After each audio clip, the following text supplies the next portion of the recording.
భద్రాద్రి కొత్తగూడెం జిల్లా భద్రాచలం వద్ద గోదావరి నెమ్మదిగా పెరుగుతుంది.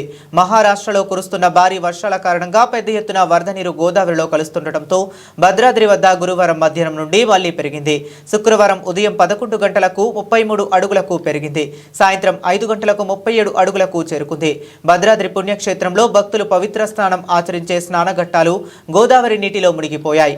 43 అడుగులు చేరుకుంటే మొదటి ప్రమాద హెచ్చరిక జారీ చేశారు.